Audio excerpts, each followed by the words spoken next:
Before I get started on part 5, sweet Christmas, this is a long reader's history. I want to give a shout out to the Cloak and Dagger podcast for being all kinds of awesome.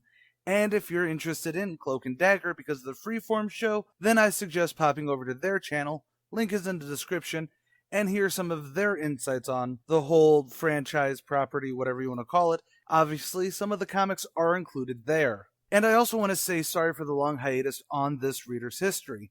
I didn't expect my new writing gig, you'd have known about it if you were following me on Twitter, to have taken so much of my time and energy. But I don't get paid anything for doing these, which may be a minor begging from me for you to check out my Patreon, and I've also been throwing out the fun but quick ComicSins in the meantime. Okay, enough housekeeping. Let's cue the credits and let's get this puppy started. If there's a risk, I'm gonna take it. Gonna get it, gonna get it. Gonna get it, gonna get it. Gonna get it, gonna get it. I'm gonna get what I came for. I'm gonna get what I came for.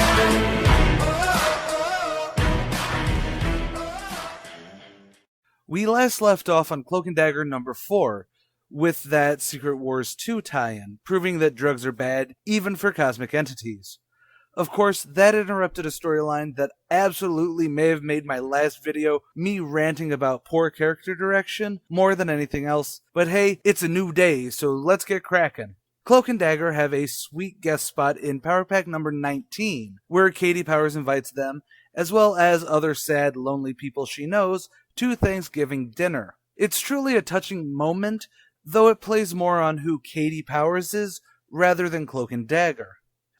Their next meaty role is back to the Power Pack with number 26, which comes towards the end of an arc where the Powers children went to space to deal with the Snarks. Cloak and Dagger, in the meanwhile, are looking for the kids, thinking they were kidnapped, as Cloak and Dagger often does, but no one knows nothing. They're in the right location eventually to be there when the kids land. Seeing the kids coming down the gangplank of a spaceship with giant lizard people, the only natural thing to do is think they're prisoners, so Cloak and Dagger leap into action.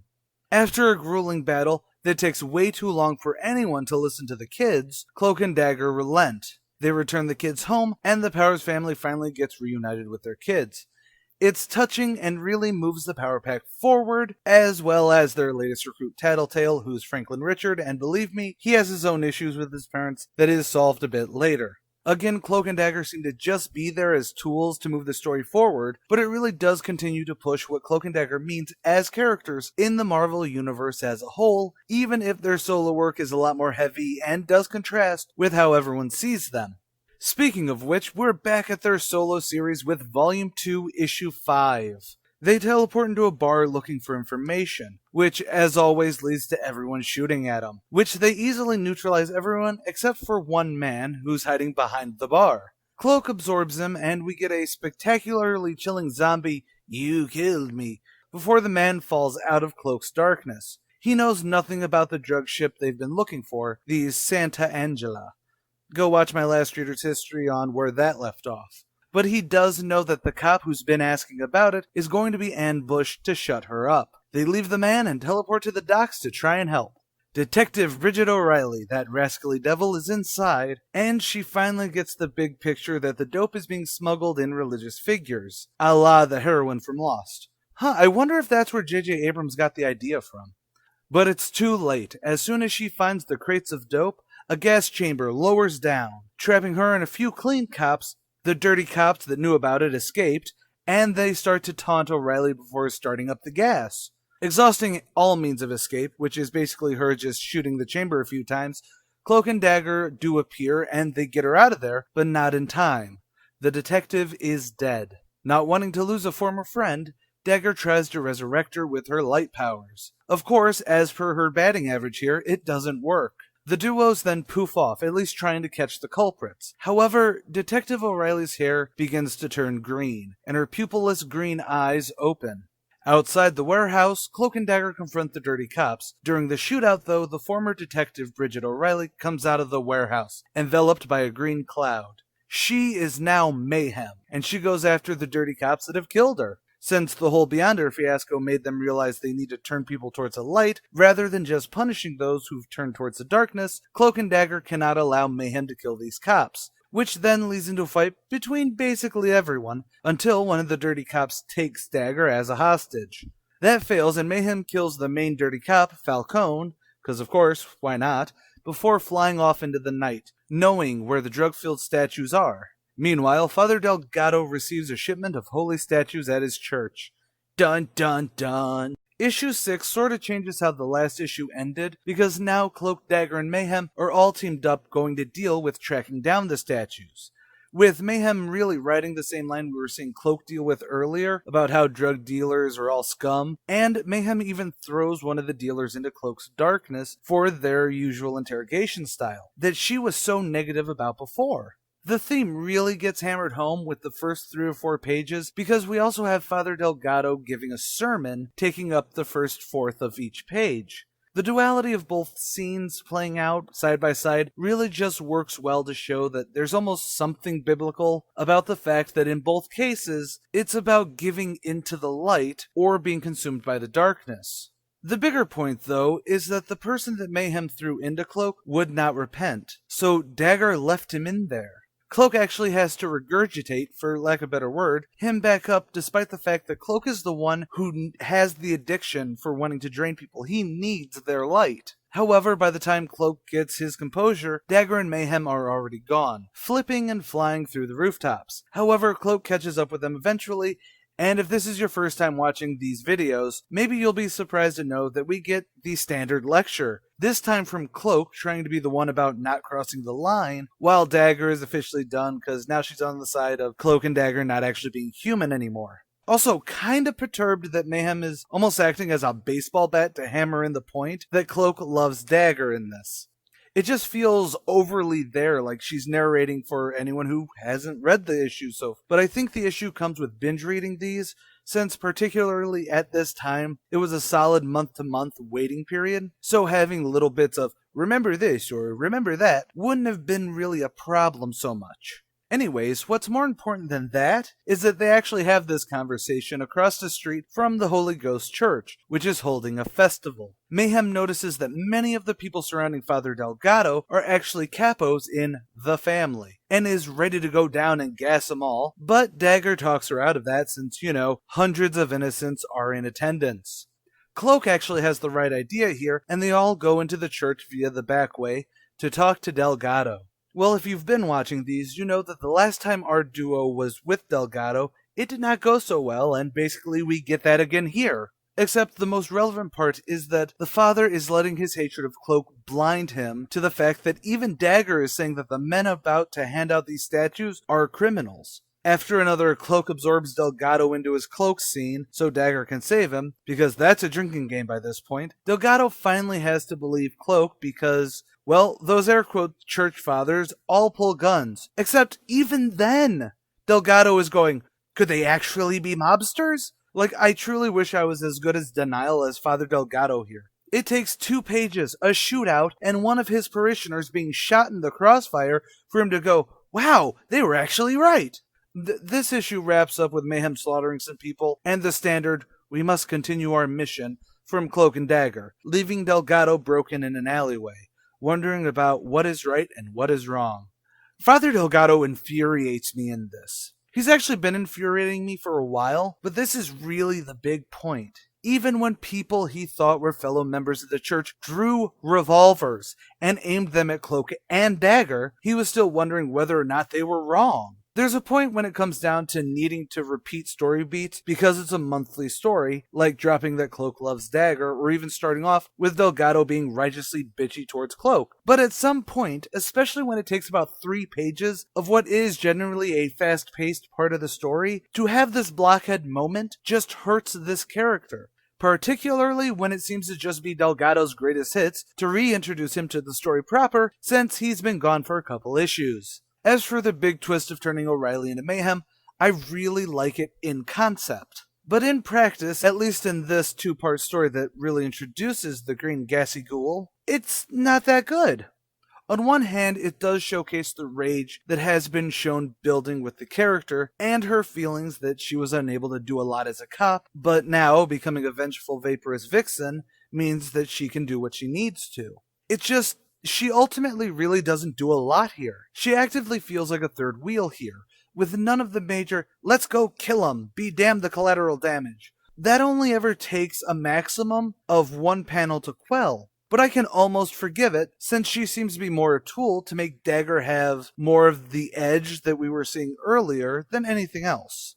Either way, onward to issue 7, where we basically have Cloak and Dagger cloaking onto a drug boat to stop drugs going to France. This is also the first time that Cloak has used his powers to travel a fairly long distance, being from New York City to a boat right off Marseille, France. But story-wise, they meet Bill Clayton, a stowaway on the ship who knows all the drug trafficking ins and outs of the area. Plus, we get another Cloak trying to kill some people, with Dagger being upset about it. Glad to see that nothing's changed.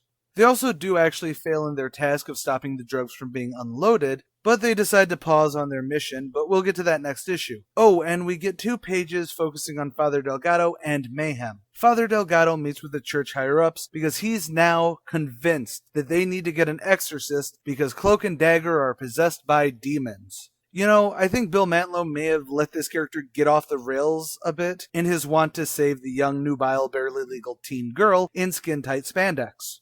The Mayhem bit, though, is just showing that she's active in being a vigilante, taking on purse snatchers violently, leaving them scratched across the face to show what they've done. Issue 8 is their vacation, sort of. Bill Clayton here knows the drug trade, so he's willing to help them get the smugglers, but first he wants to go out and have a good time with Dagger. Cloak, who's always hated the fact that Dagger's life sucks and blames himself for it, as we've seen time and time again, lets her go to have her brief bit of normalcy. And like usual, we can all laugh at what counted as normal clothing for comic books in the 80s. Elsewhere, Father Delgado, still riding high on the notion that Cloak is a literal demon, contacts the one and only Damon Hellstrom. It's actually really neat that Mantlo brought in Marvel's answer to John Constantine to shoot down Delgado's want of an exorcism. But what's more importantly here, I love this panel showing how Delgado views our duo. It is a perfect representation not only of Delgado's view, but where Mantlo seems to really like writing Cloak and Dagger as characters. And that's never in a good place. Speaking of bad places, Mayhem is out for revenge on one of the cops that betrayed her, but she gets a talking down from her old captain, leaving her torn about where she is and what she should be doing. And all the while, Dagger and Billy are having a grand old time in the south of France. Meanwhile, Cloak finds the smugglers, watches the buyer gun down the smugglers, and then tracks the buyer back to a castle where they've been making their morphine. He goes in to stop them, and the shock of seeing a menacing black dude poof from the shadows startles the chemists and cookers, causing a firefight and then an actual fire. Luckily, you can't really burn down a castle. After refusing to really fully feast on the tiny amount of light in the thugs, with another epic panel, Cloak goes after Jean-Claude, the main baddie in this little escapade. As he's speeding away, Cloak absorbs the dude, but then he decides that his soul is too foul to feed on, so like a loogie off a bridge, he spits him out to crash into the rocky waters below, ending the issue.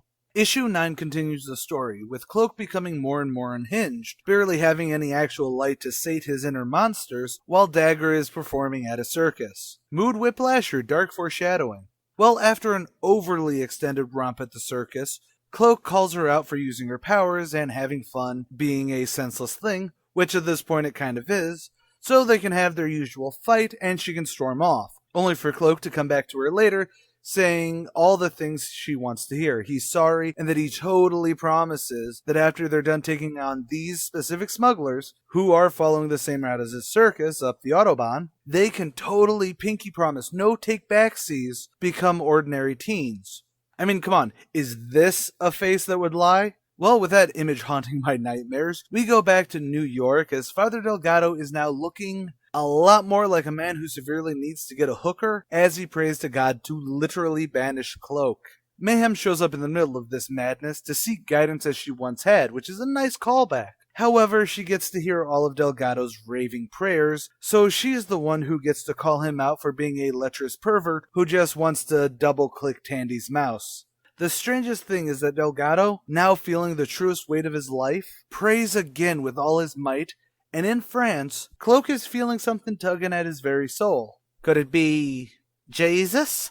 To make a padded story short, Cloak and Dagger are still traveling with the circus, but after the show that night, Dagger again has it out about wanting to be normal without dealing with the drug trade. What's actually worth noting is that before she leaves with Cloak, dozens of gunmen come in to shoot up the place, aiming for Cloak, since he's the one that stopped their narcotics lab last issue. The carnies help to fight back, though guns do beat carnival props. Dagger symbolically loses her innocence when a unicorn she was riding into battle gets shot and dies, the horn falling off of its head to show it was a normal horse. It's a great moment to give her a snap of rage, but it feels like every other issue has to have this losing her innocence moment. You can't keep popping her emotional cherry like this and expect the same results. She has her emotional breakdown and they cloak out of there to continue their quest, not knowing their next port of call will take them to the iron hands of doom. Okay, I was not expecting that.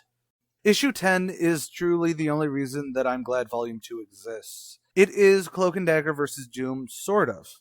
See, we open with Dr. Doom being as melodramatically Dr. Doom as I think he's ever been. Being interrupted by his family's faithful servant Boris, we then get a rundown of Doom's current plan to conquer the world, while we get a brilliant tour of Doom's castle. In what was once his public address tower, which I think every castle needs, Doom has built himself a giant doodad that will stop all the nukes on Earth because, and here's where it absolutely gets amazing, Doom doesn't want the world to destroy itself or him until he's actually able to conquer it. See, this is why I love Dr. Doom. When he's written amazingly well, he is so over the top that it is just epically hilarious. Well, to bring down the mood, Cloak, Dagger, and Bill Clayton, because we always need a third wheel this volume apparently, poofs into Latveria while Doom's public access tower is all aglow with whatever he's doing to stop nuclear fire. Not knowing exactly where they are, they go to town. Which, I mean, why wouldn't you trust these three just showing up out of the blue? Oh, fun fact for the Fantastic Four fans in the audience, the Latverian language is a Balkan dialect very similar to Transylvanian. Well, the robot police come and take Cloak, Dagger, and Billy Boy to Doom, who's instantly smitten with Dagger's beauty, like literally everyone else. He gives his evil plan about putting a nuclear neutralization stream all over the world so he can sleep soundly at night. Later, it's actually Bill who talks Cloak and Dagger into needing to sabotage the machines because it stops all man-made nuclear reactions, not just the weapons. So that means no energy for cities powered by nuclear reactors either. The funny thing about this is that this came out in 1987, a year after the Chernobyl disaster. It's just really funny reading this in 2019, because think about this. The good guys have to give everyone nukes. So Cloak and Dagger spring into action against Doom. Dagger stuns him and Cloak swallows him into the darkness. This is where we get another brilliant Victor Von Doom moment, as he sees the damned soul of his witch mother Cynthia. She's berating him for losing focus of his goal of freeing her soul from hell, but he realizes that this is only bait for something much more darker in the void. Doom blasts his way out of Cloak's cloak and is prepared to blast Cloak and Dagger, but Bill conveniently opens the door, stopping the blast. They then teleport to the reactor, but Dagger is unable to use her light to destroy the machine. So Cloak does the logical thing. He goes back to Doom, catches him in his cloak, and when Doom starts to blast, he poofs Doom in front of the reactor to blow it up. They then leave, knowing that they just handed humanity the means to destroy themselves again. Wonderful. The Dr. Doom stuff here is far more interesting than the Cloak and Dagger stuff, but overall it is still really fun, despite trying to have this ham-fisted nuclear armament plot that just kind of happens. It's just so bizarre, and I love it. And now we reach the final issue of Cloak and Dagger Volume 2, where we get 2 stories, which I assume was because they had 2 issues left, but decided to try and boost sales with a special 40-pager for double the price. The first story, Oh Little Town of Bethlehem, begins with Tandy remembering Christmas in Cleveland, and Tandy is 5 years old and happy. Her parents love each other, and she was chosen to play Mary in her church's Christmas pageant. However, as she looks past the curtains, she sees a boy singing in the choir, an equally young Tyrone Johnson, who grew up in Boston, and the priest of her church is Father Delgado. Her father is also in the crowd, but he had already split to go to India by this time, and Bill Clayton is one of the boys in the play. None of this is right. As the curtain raises, her dress becomes her dagger leotard, and she dances to the manger, where a dead baby lay instead of the baby Jesus. What does it all mean? Well, it's obvious. The snow globe means that this was all the imagination of an autistic boy. I don't think anyone under the age of 30 may get that reference. Sorry. No, seriously though, this was all just a hell of a jump through CLOAK's cloak, and neither CLOAK nor Dagger really have the energy to do anything. Then we get some more domestic BS with Bill snuggling with Dagger, saying they should go out on another date, which leads to some more shadow measuring, and learning that Bill is basically helping for kicks, and is a totally super awesome man of mystery. You know, I could actually get behind Bill as a character if he didn't seem to be given more grandiose characteristics each issue he's in. So they do find a place to rest, which is basically just the side alley of a closed farmer's market. We learn that it is Christmas Eve, and while Tandy rests, CLOAK thinks about the happy Boston Christmases he used to have and starts to cry. Bill sees this and finally thinks to himself that CLOAK may actually be human. Yes, because like basically anyone could guess, he's actually been all about killing CLOAK so he could run off with Dagger, and has actually been in league with the smugglers, dealers, and basically an inside man this whole time. He sneaks off to meet with the smugglers for his pay, but the totally not Israeli Defense Force runs into the smugglers and a shootout happens. That's when CLOAK and Dagger also jump into the fray with the smugglers. Dagger runs off to thank Bill for leading them to the smugglers like he said that he would, but of course he's getting paid off by a smuggler right at that time. The smuggler goes to shoot Dagger for being, a hero, but Bill jumps in front of the bullets because now he totally loves her. Well, we can't do anything about the shooter, even though totally not Israeli Defense Force babe, Beth Stein, is ready to shoot her since, the smuggler is one of the totally not Palestinians. But she's pregnant, so CLOAK and Dagger are all about not punishing the baby for the mother's crime. Even though that baby will grow up to hate Beth's people, despite all that, CLOAK and Dagger teleport them to some relatively nice-looking hospital, considering the podunk town they were just in, where Bill gets saved, or at least has his final, "I sucked until I met you," for Dagger. And the not-Palestinian baby is born, with a hope that the hate can stop. This could have worked really well if the Palestinian-Israeli plot was not trying to go toe-to-toe with Bill's betrayal. I mean, maybe it could have worked with more time and Bill not having the same characterization over and over building to being so much amazing. But then you also have him working with the smugglers, who, while trading computer parts for drugs and money, are technically giving the rebels in this scenario hope to keep their homeland, which is never really touched upon. It's a shockingly black and white scenario for a comic that is often ingrained in the gray. And the final story here is the Golden Triangle, the end of CLOAK and Dagger's current quest. Since this one is kind of straightforward, it should go by fast. CLOAK and Dagger hop into a drug plane headed to Southeast Asia, because of course they are. There, they find out where the leader of this particular drug ring is, and while they go to deal with him, the warlord sends a flaming spear into CLOAK, hurting him. But he has enough energy to teleport them both away, down to the village outside the evil fortress. The villagers help and CLOAK is eventually sleeping and healing, while we get Dagger exploring around, finding that the starving villagers are picking the poppies used for the opium rather than growing rice. And right next to their poppy field is of course a mass grave. This leads Dagger to apparently wanting to talk with the warlord, so she sneaks into the fortress. There, we learn the backstory of the warlord, who's basically just an expat who stayed because he'd become a drug warlord. CLOAK pops in, fully healed, and instead of taking the guy out directly, Dagger uses her light to guide the government to start bombing the place. CLOAK and Dagger save the villagers, who were honestly just trying to live their lives as best as they could, all the while the government is fighting the warlord over control of the poppies. But for CLOAK and Dagger, their quest has ended and they can return home. I'll be honest, I think you can really tell where Mantlo was told that the axe was coming down on this series, with how about halfway through, roughly issue 7, suddenly Mantlo was spinning his wheels.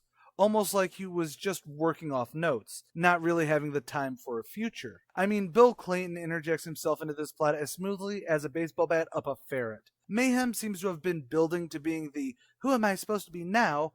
and Delgado just got very, very awkward. Then we also have the bipolar nature of Dagger throughout this, with the writing doing a complete 180 on Dagger, with the hints of her going over the deep end, circling back around to, "I just want a normal life." CLOAK, meanwhile, has like the opposite issue, seeming to not move at all, save for that two-parter with Mayhem, where he tried getting Tandy to remember that she's not the monster like he is, Then, of course, we have the return of what I'm going to call Rape Face Cloak, because whenever he does this evil I've got her now smile, all I can think is, bad touch, bad touch!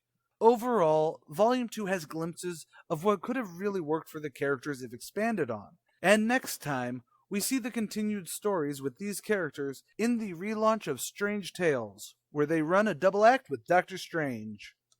Thanks for watching. If you agree, disagree, or just want to add your 2 cents in on Cloak and Dagger, leave a comment below. While you're down there, don't forget to hit the subscribe button, give a thumbs up, follow us on Twitter, and check out our Patreon, where you at home can become a patron and get your name in the credits, or even pick our next reader's history, ComicSins, or Binging on Comics. YouTube hates us, so any support is appreciated. More importantly than any of that, though, stay golden, Inklings.